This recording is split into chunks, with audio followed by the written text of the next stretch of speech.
Bismillahirrahmanirrahim. Assalamualaikum warahmatullahi wabarakatuh. Perkenalkan, nama saya Intan Nur Fazri dengan NIM 2001 20005. Program Studi Pendidikan Bahasa Indonesia Universitas 19 November Kolaka Angkatan 2020. Tepatnya sekarang saya sudah semester 3. Pada video kali ini saya akan menjelaskan materi tentang pengenalan filsafat bahasa. Sebelumnya, tujuan dari pembuatan video ini adalah untuk memenuhi tugas ujian akhir semester dari mata kuliah filsafat bahasa.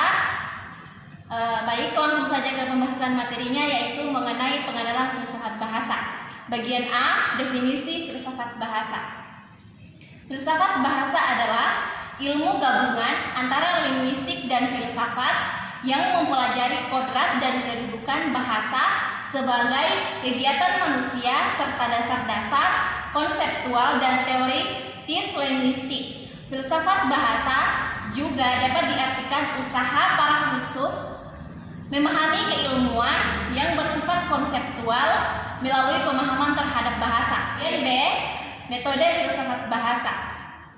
Terdapat 5 metode yang dapat digunakan untuk mempelajari filsafat bahasa, antara lain yaitu 1. Metode historis atau metode sejarah, metode sistematis, metode kritis, metode analisis abstrak, dan metode intuitif. Bagian C, fokus filsafat bahasa. Yang pertama, metafisika.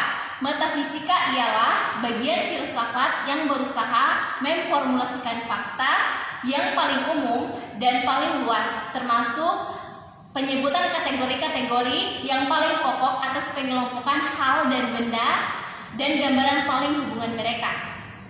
Bagian 2, logika.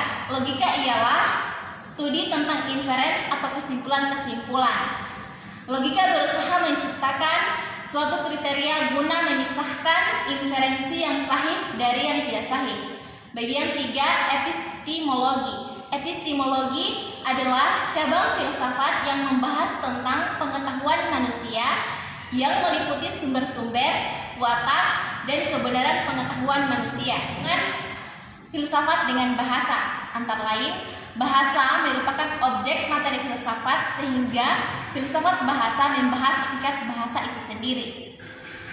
Bagian 2, filsafat sebagai suatu aktivitas manusia yang berpangkal pada akal pikiran manusia untuk menanamkan kearifan dalam hidupnya. Bagian 3, dunia fakta dan realitas.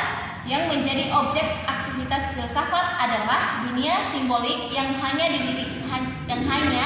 diwakili oleh bahasa.